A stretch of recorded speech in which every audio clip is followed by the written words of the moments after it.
Coming up next, Sitting at 30 takes you downtown for the weekly luncheon meeting of the City Club of Portland.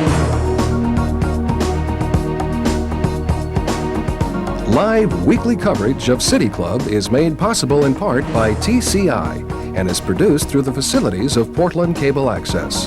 Now we join the City Club for this week's program.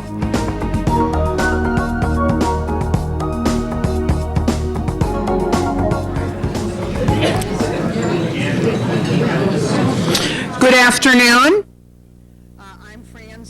President of the City Club of Portland, and I want to welcome you to another outstanding program. I also want to welcome our live television audience on Sitting at 30. Today we focus on the militia movement in the Northwest with Bill Wassmuth. He is the Executive Director of the Northwest Coalition Against Malicious Harassment located in Seattle. We do have some new members with us in the audience. One is Stephen Griffith, a partner at Stoll Reeves, and the second is Jacqueline Mandel, President of Leadership from a Pure Heart. If they are indeed here, if they'll stand so we can welcome them, I'd be grateful.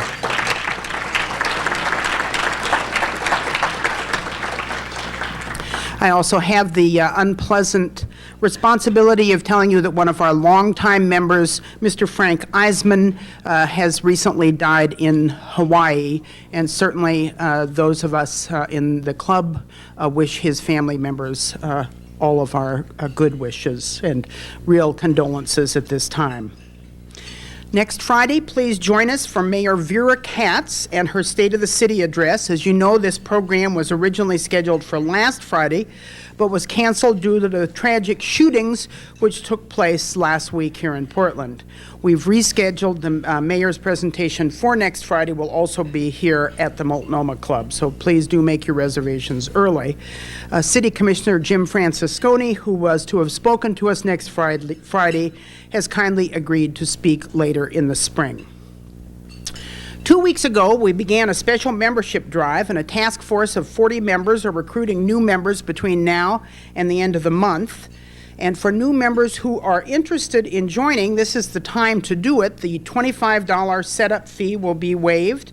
So if you've been thinking of joining, join now. We would love to have all of you aboard, and I'm happy to report that we have already had 40 new members who've joined us since January 1st. Volunteers are needed for a ballot measure study to be completed for the May election on the measure which proposes to eliminate the double majority requirements for some elections. If you are interested in serving on the committee and do not have a conflict of interest, please call Paul Leisner at the club office. Our board host today is Frank Mungem. I see he is not here, and in the event that he does not arrive, I'll ask that Susan Descamp and Dan Goldie help us with the first question. And after Frank's question, as you know, we will ask that those of you in the audience who are members line up behind our microphone quickly so that we can ask as many questions as possible of our speaker. Please do identify yourself both by your name and as a member of the club. Broadcast of City Club programs this quarter is made possible in part because of corporate underwriting from Fred Meyer, Washington Mutual Savings Bank, and Stoll Reeves, and I can assure you we are very grateful for that support. It's my real pleasure to oblige the mayor's office at this point and read for you an extraordinary announcement that is to be announced today. This is something that has just been released to the press, and the mayor's office asked that we announce it from this podium as well. And I will read some comments both from the mayor's office and some comments additionally from Jim Francesconi's office. Agreement has been reached that will allow the purchase and preservation of a key downtown block as a permanent public park for the benefit of the citizens of Portland and Oregon. Local business leader Tom Moyer has donated $5 million to the Oregon Community Foundation for the purpose of acquiring the block bounded by Southwest Taylor and Yamhill, Southwest 9th and Park Avenues, held by the general partnerships of the Uptown Developers and Downtown Developers. Very, very exciting.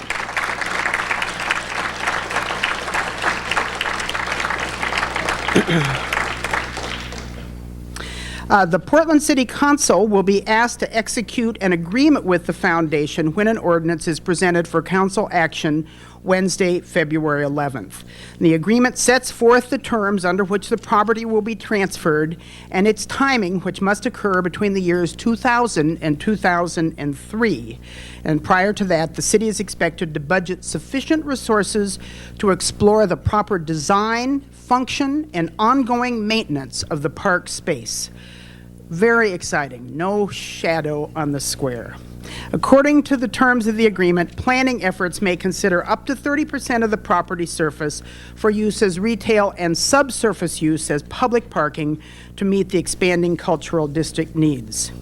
And from Jim Franciscone's office, some comments on the history of this development, which I will abstract briefly for you. For the last 150 years, a host of some of Portland's finest community citizens have been trying to fill in this gap. In the recent past, these have included such citizens as E. Kimbark McCall, Stuart Gates, former Mayor Neil Goldschmidt, former Parks Commissioner Mike Lindbergh, former Planning Director Ernie Bauner, Terrence O'Donnell, Bill Nato, the Downtown Community Association, and many others. Portland parks are the jewels in the crown of this city, and they represent one of the most favorable aspects of Portland life, according to the 1994 City Club report. The park blocks shine as the brightest of all of our jewels. They are heart of our city. What a thrill to be able to bring this news to you today. And now for our program. Bill Wassmuth has been executive director of the Northwest Coalition Against Malicious Harassment since 1989. From 1979 until late '88, he was pastor of St. Pius X Parish in Coeur d'Alene, Idaho. It was during this period that the Aryan Nation was unusually active in Idaho. I remember seeing Pastor Wassmuth on the news as he led Coeur d'Alene citizens in marches and protests that sought to disengage their community from even a whiff of association with the Aryan Nation movement.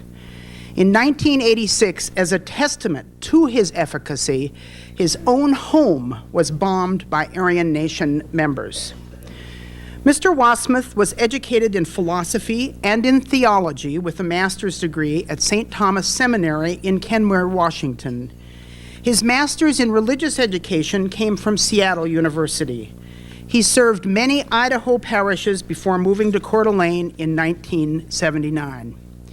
At present, he is the chair of the Washington State Advisory Commission of the United States Civil Rights Commission, and he has chaired task forces and served on boards and committees dealing with human relations, prisons, hospices, YMCAs, and even mission restorations and parks in communities where he has lived. His numerous awards are significant and are both local and national. They include the 1995 Rosa Parks Award from the American Association for Affirmative Action, the 1993 Martin Luther King Jr. Memorial Award from the National Education Association, and the 1992 Gleitzman Award for people who make a difference in Washington, D.C. He's been the Idaho Statesman Citizen of the Year and the recipient of the Oregon Ecumenical Ministries 1990 Volume Ecumenical Humanitarian Award. Among his other recognitions, there is one from the Giraffe Project. I have absolutely no idea what this project is, but if it involves sticking your neck out, Mr. Wassmuth is well qualified.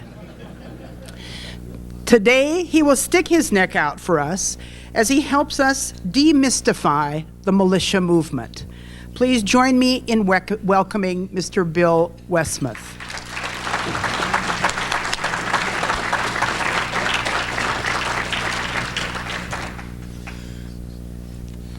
She's exactly right. That's what the Giraffe Project is, to acknowledge people who stick their necks out.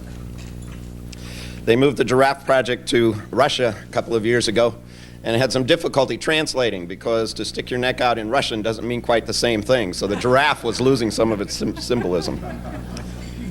I thank you for your welcome, and I apologize from the start for my voice.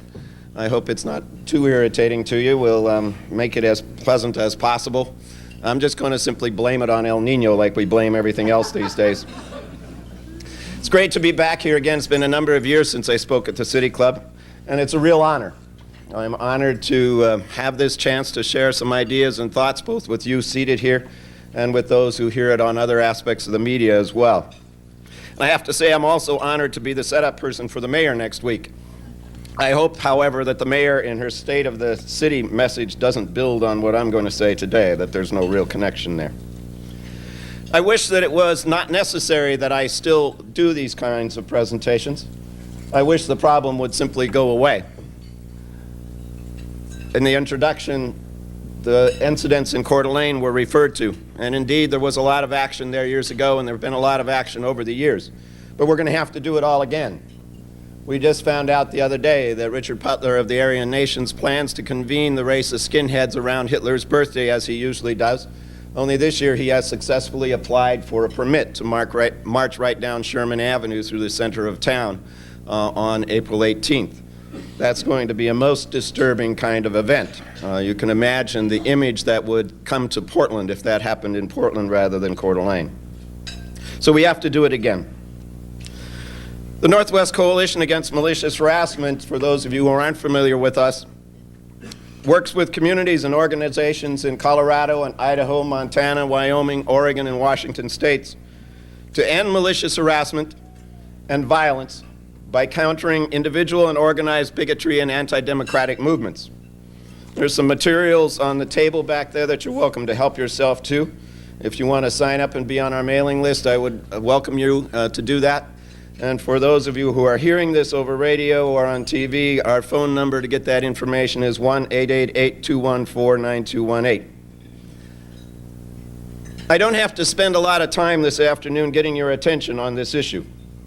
Just with the information that you pick up, even if you're not particularly looking for it, you know that the Christian Patriot and Militia movement is alive and well in our country, and in this area as well. All we have to do is reflect a little bit about the trials in Denver of Timothy McVeigh and Mr. Nichols, and reflect back to 1995, to that horrible tragedy in Oklahoma City, which killed 168 and injured over 500, and changed the lives of all of us. Every one of us in this country has been affected by that tragedy. We now rather readily show picture ID when we go to airports. We go through security systems to get into federal buildings. All of us have been affected. All of us feel differently about our security and our safety in this country because of just that one incident. And that tragedy in 1995 was not the work of just several individuals, McVeigh and Nichols. They might have made and detonated that bomb alone, or perhaps with a couple of more.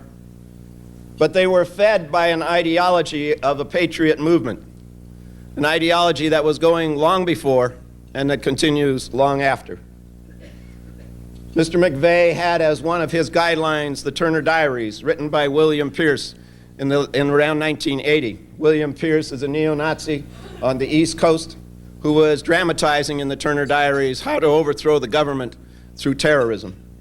Timothy McVeigh read that, and he took the one section that talks about bombing a building and literally applied it to Oklahoma City. The militia connections that Timothy McVeigh and Nichols had are clear as well. Just again the other day, I heard someone say Oklahoma City would never have happened if it wasn't for Ruby Ridge and Waco and the government action there. Well, I'm certainly not going to defend the government action in both of those cases. Suspect in many ways it's indefensible. But the rhetoric and the violence was present long before those events. Those events simply were added fuel to the fire that they used to fuel that hatred and fear that was within them all the more. But the fire was already burning, and it was burning brightly. The core beliefs were there previously, and it's these core beliefs that are at the root of this violence.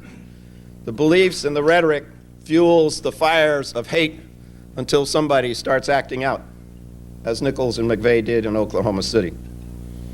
Now, certainly not everybody in the Patriot Militia movement will commit violence. Certainly not everybody will commit criminal actions, but some will. And that's the point I'm going to be making over and over today, is that we need to focus our attention not just on those few who commit the action and on those incidents. We need to focus our attention on the whole movement. Or other examples from our area. The militia of Washington State, arrested and being tried for manufacturing and storing pipe bombs that they said were necessary for defensive purposes. Don't quite understand that. The Vipers in Arizona a year and a half or 2 years ago.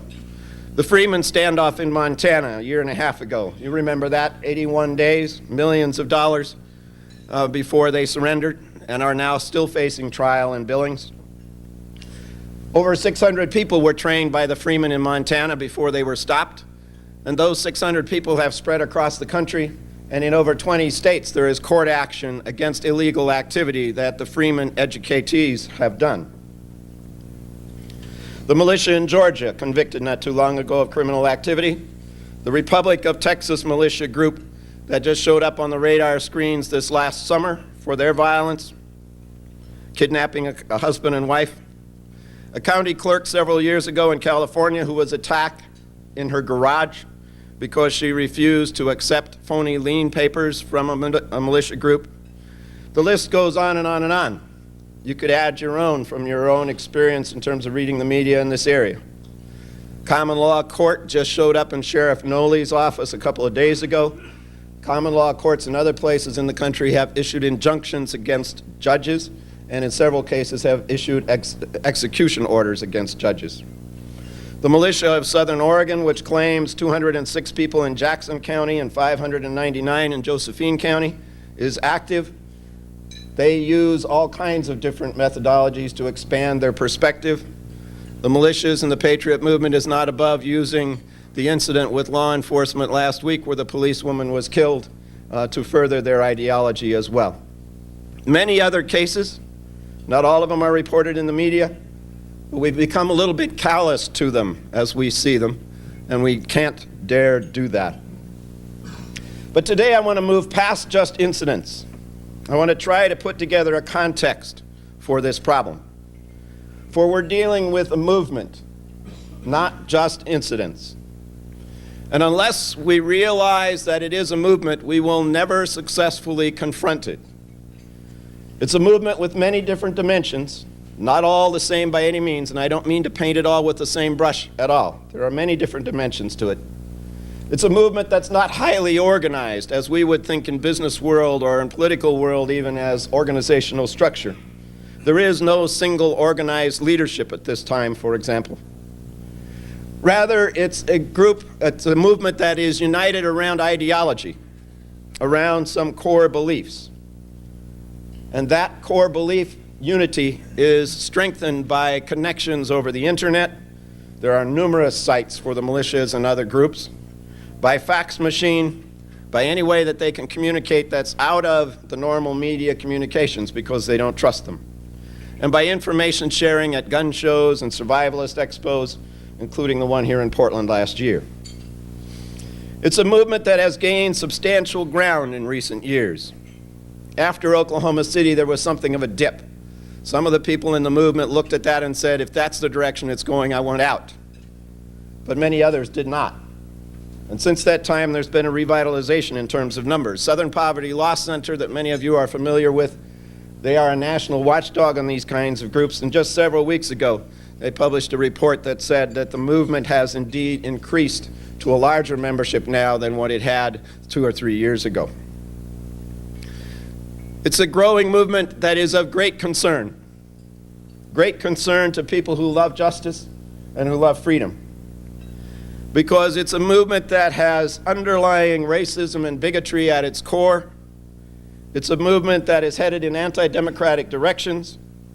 And it's a movement that has propensity for violence and criminal activity. In January of 1995, the Northwest Coalition convened a national meeting of experts on the militia movement in Seattle. A number of us had been picking up various information pieces about the militia movement. We all had some information, but none of us had enough. and we had not designed any real strategy for dealing with it. So we pulled these folks together from all across the country, and we spent 2.5 days sharing information and developing some strategy. Our conclusions from that meeting were very clear, that the Patriot militia movement in some cases had direct ties to white supremacy, and in some cases white supremacy had simply changed its clothing and slipped into the militia movement. And secondly, even those that didn't have direct ties with white supremacy manifested in their core beliefs underlying ideology of racism and especially anti-Semitism. And thirdly, we concluded that this extremist group, like many others, would be involved in violence and criminal activity. And so when 3 months later Oklahoma City exploded with that violence and that tragedy, those of us who were at that meeting did not point the finger across seas. Those of us who were at that meeting were not at all surprised when the people that were arrested and charged showed themselves to have ties to the Patriot militia movement. Christian Patriot movement, that's an umbrella term. I wish we didn't have to use patriot because I don't consider them to be patriotic. And I wish we didn't have to use Christian either, because it certainly is not my definition of what the Christian gospel is about. But that's the term they self-apply, and so as we identify them, it's the term we need to use. We in the Northwest Coalition and others simply consider the militias to be the armed military aspect of the Patriot movement. The Christian Patriot movement includes the militias. The militias share the ideology of the Christian Patriot movement.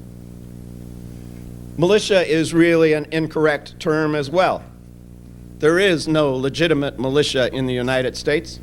That's been replaced by the National Guard. That's what fulfills that role. And you can play with the words as some do and talk about organized and unorganized militias, etc. But even if you find any legitimacy at all or stretch things enough to come up with any kind of legitimacy for a militia, you always have to, in that same historical viewpoint, see that militia as accountable to somebody, a governor or the president or somebody. These militias are not. They really are not militias in any sense of that term. They really are much more clearly identified if we call them armed vigilante groups, because that's what they are. There is no legitimate authority track for them. Just think about that for a minute, and the threat that that poses. John Trockman, for example, who's the head of the militia of Montana and has been to Oregon and other places promoting his militia concept and sends out tapes and press packets all across the country, informational packets. He can go on and on for hours about conspiracy theories that include things like lightning from the sky down is God-caused and lightning from the ground up is government-caused, and go on and on with that kind of stuff for hours. Now, somebody that is that paranoid is in charge of saying now's the time to go to a whole number of followers who have a whole lot of weapons. I don't think I want somebody that's that paranoid to have that much control. Or Mark Kernke in Michigan, who openly calls for armed terroristic overthrow of the government and says the Vietnamese did it to us in Vietnam, we should be able to do it here as well. And he's also in control of a number of people with guns. No legitimate authority. They're usurping that authority. They're armed vigilante groups who have just somebody who is taking control. Christian patriot is an umbrella term. But the common denominator is that they all believe that the government is in violation of the Constitution. Hence, according to their belief, a true patriot must work to overthrow that government, or at least render it powerless by bogging it down with piles of worthless paperwork. And they are great at pushing out tons and tons of paper. Ask your county recorders if you don't believe me. But the Constitution that they talk about is not the Constitution of today, with 200 plus years of amendments and court interpretations. Rather, it's what they call the organic Constitution. And it's the Constitution as they say it was written and intended. They stop with the 10th Amendment because they believe that Ohio was brought into the Union illegally, and hence any any amendment that Ohio voted on is not valid. Conveniently, that takes care of civil rights amendments, that takes care of women's votes, and that takes care of income tax. All of them, they're bugaboos. Their vision of the organic Constitution calls for a society that is white, that is Christian, and republic, rather than a democracy. Current society, they say, must be purged of all that works against that vision. And here's where they start running into some very, very complex conspiracy theories. Essentially, anybody who opposes them has to be worked into that conspiracy theory somewhere. If I could use my overheads, I'd show you a map of the conspiracy theories and the interties that they have, and it's their map. That's rather amazing. But it must be purged of all that works against that vision. And that includes, for example, judges who must be rendered powerless because those judges are interpreting the Constitution now rather than the organic Constitution. The society of 200 years ago, that none of us have to be reminded, gave more power and privilege and rights to some than 200 years than it did to others. While the words in the Constitution were as nice then as they are now, they were written for a very select audience. Men, not women, whites, not people of color, Christians, not people of other faiths. We've been working since that time to change things, to expand those words to apply to all of us in this society. So here's where the racism comes into this Christian identity core beliefs. It's not the racism of the Ku Klux Klan or of the Aryan Nations that's blatant and out front. It's the racism of our country of 200 years ago, the racism of oppression that we've been struggling to right for those 200 years. It's the racism that puts some into second-class citizenship. They say white Christian men are citizens of the Republic by design of God and the Constitution, and all others are 14th Amendment citizens, which they don't think is valid anyway, and those are people of color and women who are citizens by legislation. Now, you don't have to be a rocket scientist to figure out that if one group has rights by divine gift and the other group has rights by legislation gift, when those two clash, who's going to win? There's bigotry also in terms of those who present obstacles to the implementation of that vision of a white Christian republic, especially Jewish people. And here they use all the old anti-Semitic conspiracy theories. Trilateral Commission, you'll see the protocols of the elders surfacing on their book tables. And they have some new versions of anti-Semitism as well. The United Nations is a part of the international conspiracy and is Jewish controlled. And oh, how George Bush wishes he'd have never coined that word of New World Order, because they've taken that as well, to be loaded with thoughts of Jewish control of the world conspiracy, of the world, and that's their conspiracy stuff. The Christian Patriot movement is an umbrella movement, and not all are involved to the same degree. Some are simply armchair patriots, or members, we call them. They maybe surf the internet for stuff, and there's plenty of hate material on the internet. And they maybe believe some of the conspiracy theories, they talk to others, maybe attend a meeting, they might be fearful and anxious, but they don't basically change their lifestyle. They go along their day pretty normally. They just find what they hear from the Patriot group to in some way explain what they see society around them to be, and explains in some ways the fear that they are feeling. It is exactly this group, the armchair patriots, that we're attempting to reach with our public relations campaign, or public awareness campaign, I should say. And we've got it on TV and a public service announcement and on radio right now around the region. We also have posters like this, and there's some on the table back there you're welcome to grab if you want to. Basically, what the announcements say is, yes, we have problems in our society. We all acknowledge that. But if you head toward extremism as a way to address those problems, and if you let fear get control of you, it will be counterproductive. It will be destructive, not productive. Let's pull together. It challenges us to address those problems. The second level are lifestyle folks who start changing their lifestyle because of their level of involvement and their belief systems. Maybe they start homeschooling their children. That doesn't mean everybody that homeschools belongs to this movement by any means, but many that do belong to the movement do homeschool. They might be getting into survival preparation for end days. They might start attending survivalist expos, such as the one here in Portland last year. It starts affecting their life. The next level are those who start putting a lot of their money into this. Either they make their money or they put their money into it, but money starts becoming involved. The professionals, the spokespersons, the John Trockmans and the Bo Greitzes. This is the militia of Montana, where they have a large mail-order business that's keeping that little post office up there humming in Knoxon, Montana.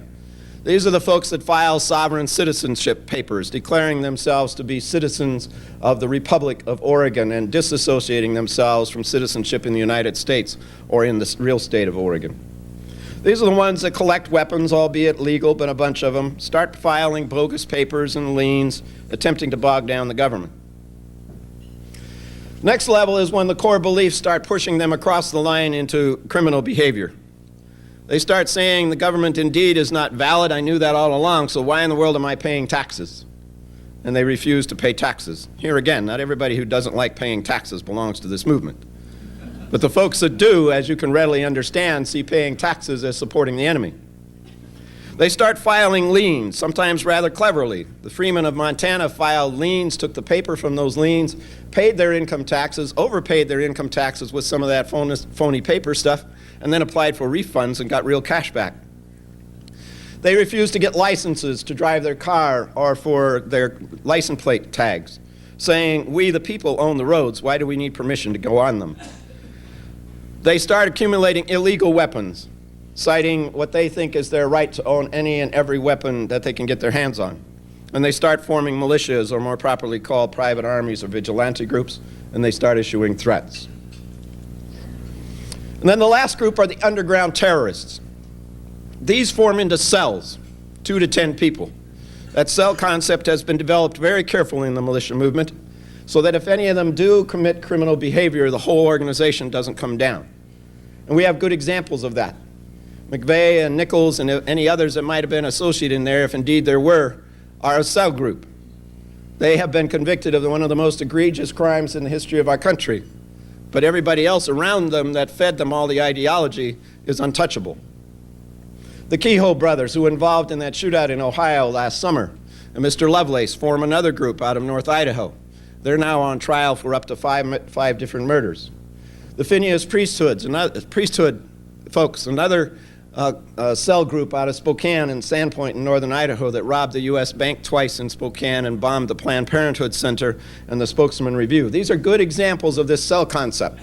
Stay in small groups, have some loose connections with other groups, but not tight enough so that the whole movement will be affected when one or more is caught. These underground patriots have a strategy, and that strategy is very concerning. They believe that by perpetrating terrorism, they can provoke a government reaction that would be perceived, either correctly or incorrectly, as restricting citizens' rights, and thereby creating greater public frustration and driving the public into the arms of the patriot movement. So from that kind of a strategy, as you can readily see, the more egregious and horrible the tragedy is, the more likely in their mind it is to succeed.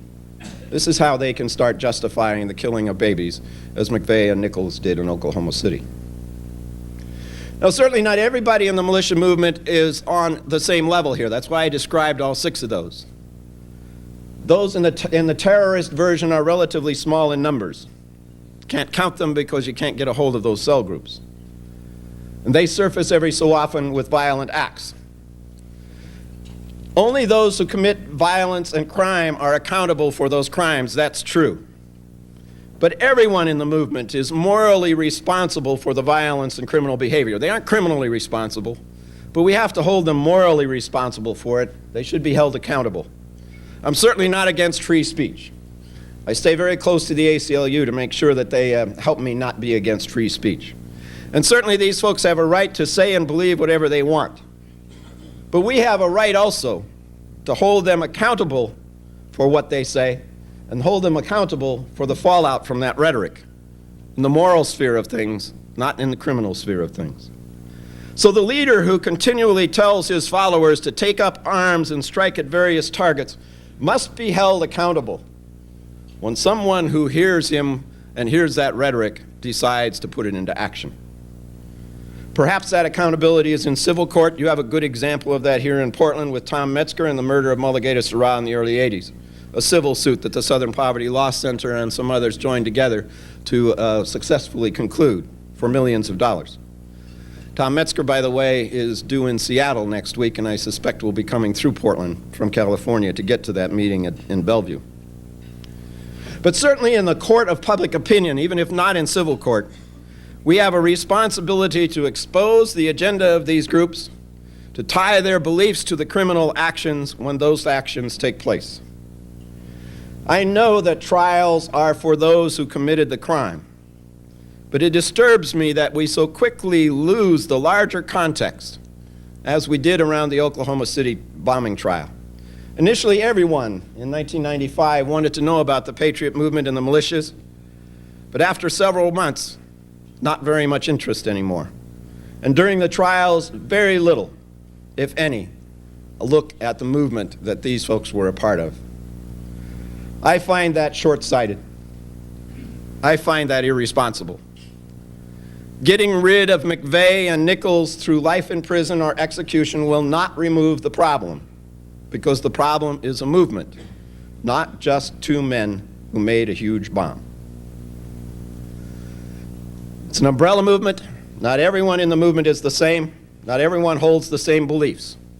Some are clearly white supremacists, as the Aryan Nations and the Militia of Montana, for example. Others are rallying around that anti-government portion of the core beliefs that I spoke of a few minutes ago.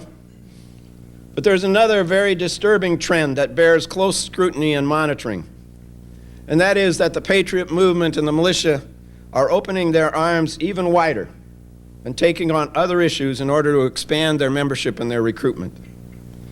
So it's reaching to those, for example, who are concerned about gun control issues, gun owners of America and the NRA. And I'm certainly not implying here that everyone in the NRA is a Christian patriot. Certainly, not at all. But some are. And some of the leadership has pushed in that direction as well. The Christian Patriot Militia movement is reaching to those who are concerned about various property rights issues as well. And certainly here again, not everybody who has property rights concerns is involved in the Christian Patriot movement. Not by any means. But some are. Some are falling for that bait. I want to be very clear about this. I'm not making a judgment about the issues of gun control or property rights. That's not my point. What I am saying is that some people concerned about gun control and property rights are being lured into the Christian Patriot movement and then are being used to further the agenda of the Patriots that maybe they had no intention of furthering at all. The Patriot movement believes that the current government is invalid.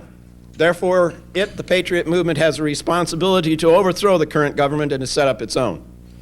There are various aspects of this pseudo-government that are manifested in their actions, both legal and illegal. They declare themselves sovereign, free white citizens, as I spoke of just a moment ago, no ties to federal or state government. Therefore, they're not restricted by any laws or any restrictions of that government. And to assure that, they change their name frequently, just slightly. No capital letters, or their last name is not capital, or they turn the first and last name around and put a comma in there. Or I saw one the other day that put a semicolon in there. Change their name just slightly, so that when they're addressed in any legal court or by any government action, and the name is not spelled out the way they spelled it out, they say, not me. You didn't put a colon in there. It's not me. You're not speaking about me. No driver's license or car registration. They set up all kinds of phony trust property schemes so that it's hard to decide who actually has ownership. Bo Greitz is pulling this in central Idaho. It's backfiring on him some. But he bought some property there and set up his Almost Heaven compound group. And he invited people to come and buy, as he subdivided that, to buy sections. But he set the ownership up in a bunch of convoluted trusts that it's very difficult to find out who actually owns it. Well, that was all fine when their purpose was to avoid taxes and avoid environmental regulations, et cetera. But now some of the folks that moved in are not terribly happy and they want to sell and move out. They're calling it almost purgatory, not almost heaven. And Bo Greitz is walking around with a baseball bat because he finds out that these folks didn't come there for any kind of an organizational sense, and he's concerned about the interaction of some of them. But they're finding out as they want to sell out that they can't really establish that they own this property. They paid Bo the money, but they don't have any legal title to it in the assessor's office, in the courthouse. And so interestingly enough, I was in the Attorney General's office in Boise a week or so ago, talking to them, and they say, we're getting all kinds of pleas from these folks up there at Almost Heaven asking for our assistance all of a sudden to take up action against Bo.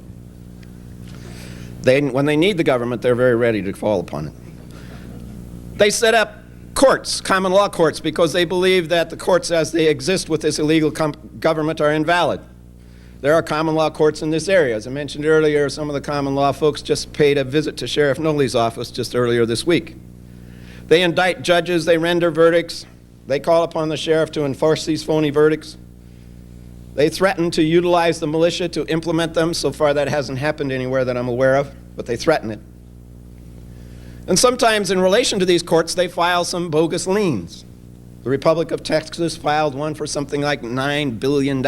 They always do very, very large amounts. In Washington State, we had one filed against the governor, Governor Lowry, because he took his oath of office on the wrong side of the stroke of the hour or something. And it was for $4.5 billion. And so each one of us, as citizens of Washington State, had $45,000 in lien money that theoretically we could use. That $45,000 started appearing in paperwork in different parts of the country, including some in New York. Sometimes they get caught up in monetary systems, paper transactions. Sometimes they get into rather amusing issues. I don't see an American flag here, but if the flag has a gold fringe on it, then it, in their mind, is an example of maritime law by executive order way back when, and not current law, so they refuse to act in any courtroom that has a gold fringe flag hanging in it. They need an enforcement arm, and that's where the militias come in. The militias ultimately are to fight off the evil government and to enforce the actions of the new government.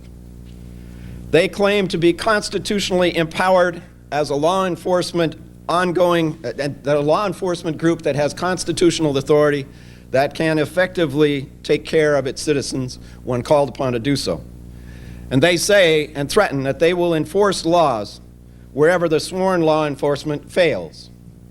That's where the militias start getting simply into armed vigilante groups. When someone decides that the laws as they interpret them are not being enforced the way they should, then they can move into action. Some of them talk more than they act. Almost all of them have some level of armament training, and some are very serious into armament training.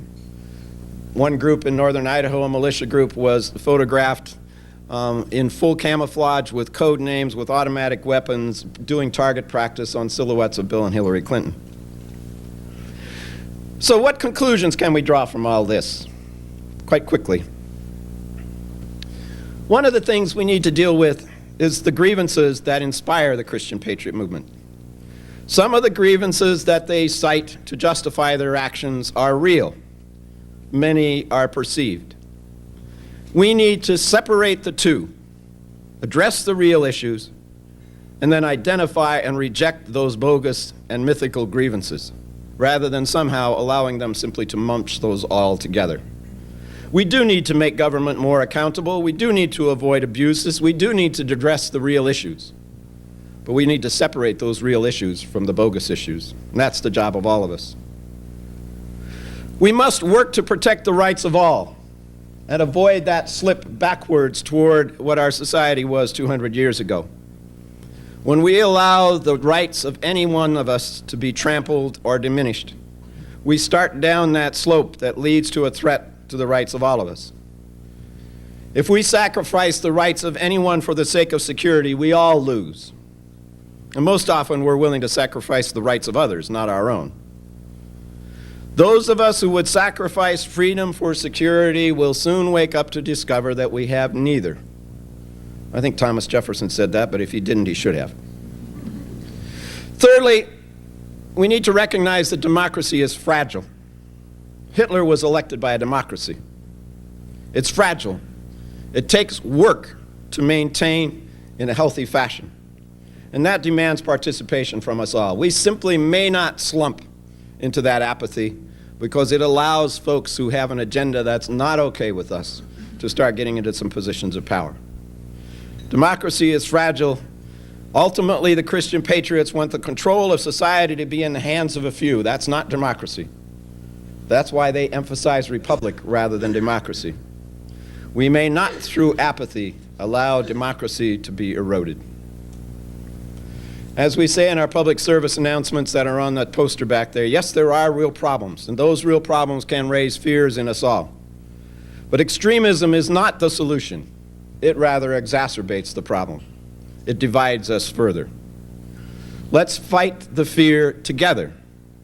Let's build rather than tear down.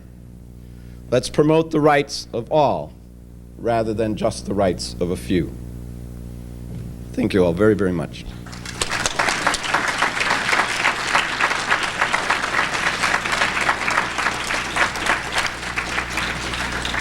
Susan Deskamp, the chair of our program committee, will ask the first question.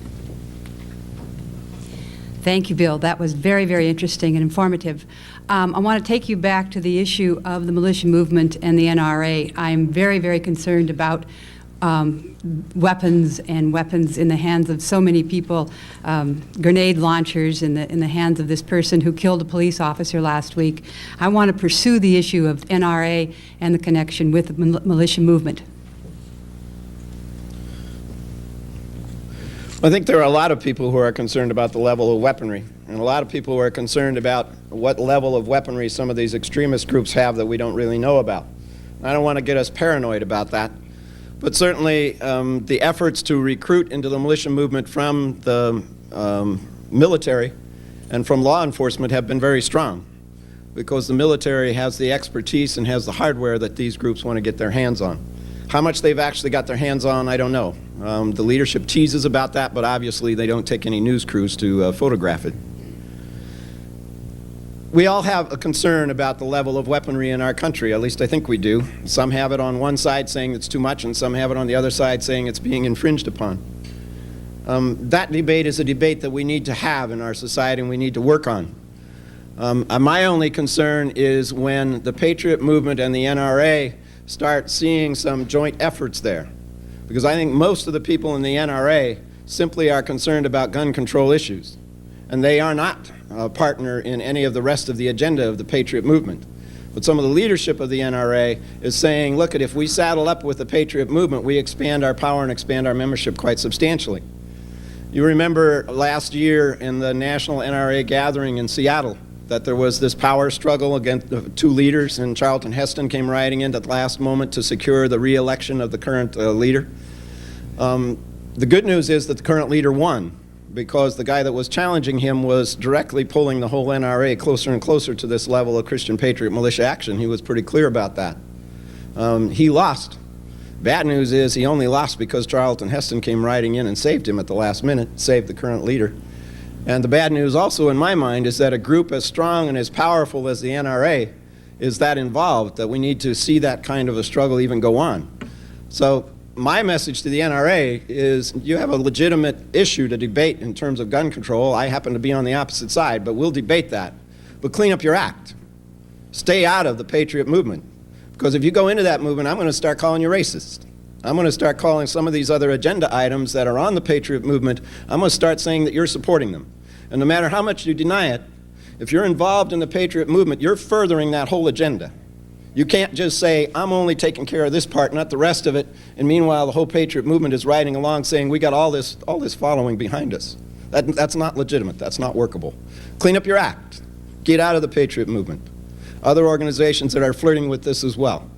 You can understand why they would, because what they're concerned about is federal government law that inflicts, to their mind, illegal actions on gun control. And so if you can declare the government to be invalid and in violation of the Constitution, you've got your whole premise set out before you. You no longer have to debate it on whether it's good for our society or not. You simply say, this illegal government is furthering this issue, so I don't have to do anything about it. NRA, stay away from the Patriot movement. That's my message to it. Greg McPherson, City Club member. It would seem that the states of the Pacific Northwest plus Montana have a disproportionate number of members of the Christian Patriot movement, or maybe the most extreme examples from that movement. First of all, I'd like you to express a view as to whether you think that's true, and if so, why do you think that is?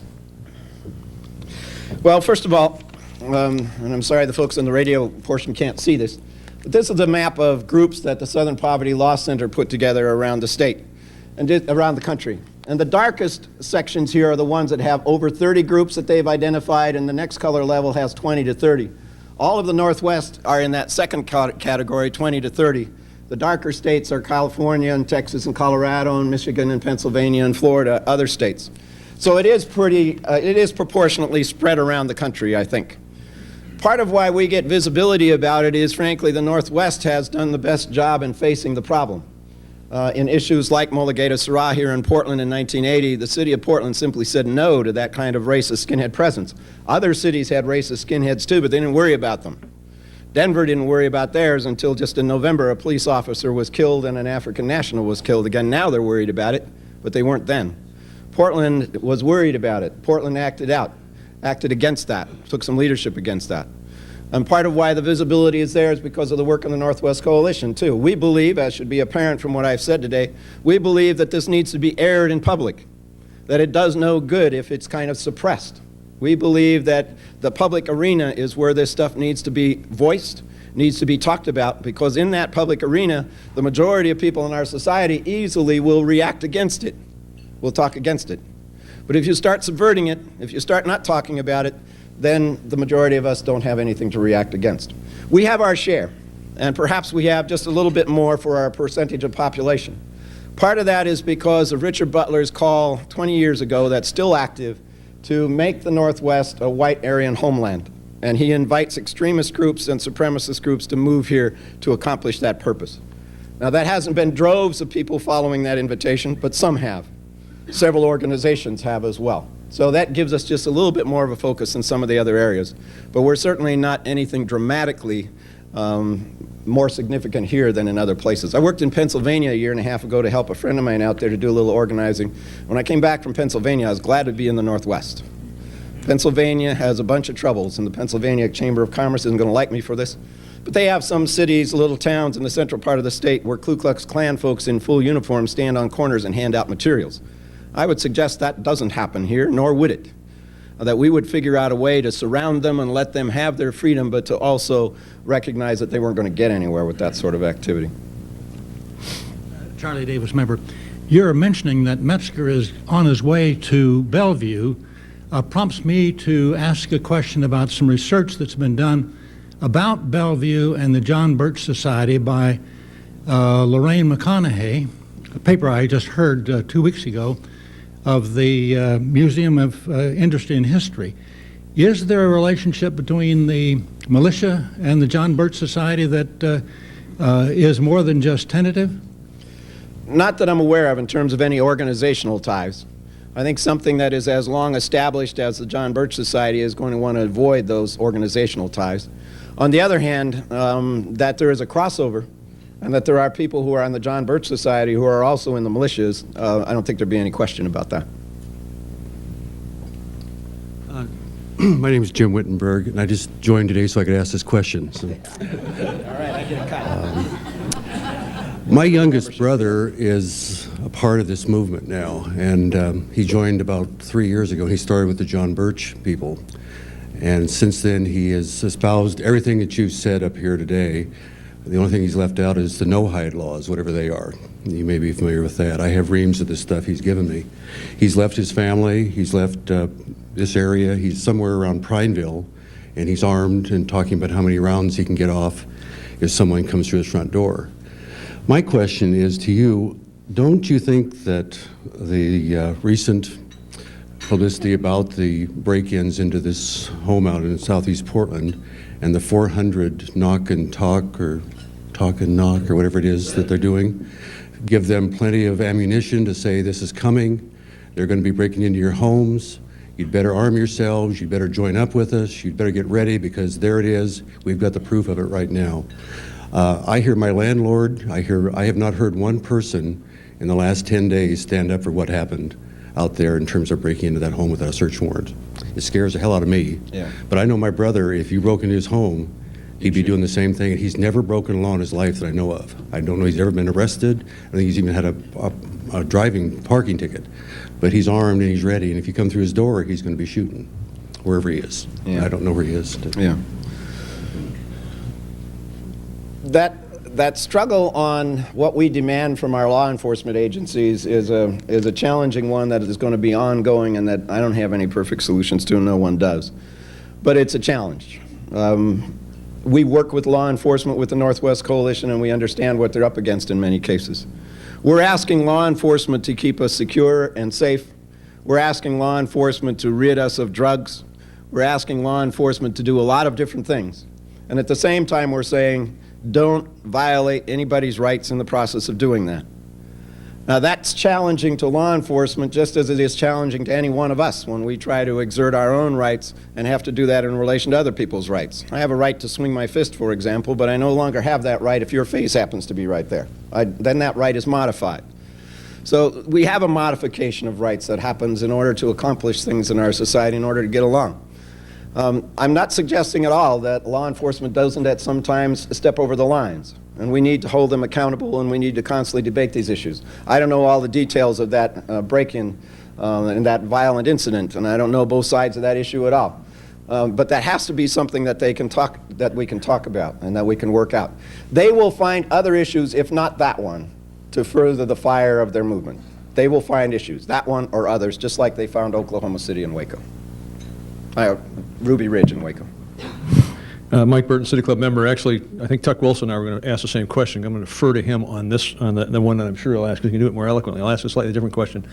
You mentioned that in the Oklahoma incident, the outrage shown in the press, and we had paid attention to that. But then in the meantime, it kind of goes below the surface, and I constantly see indications of people who are in this sort of second level that you're talking about, or third level, where there's sort of anti-government statements made that to me belie what's really there.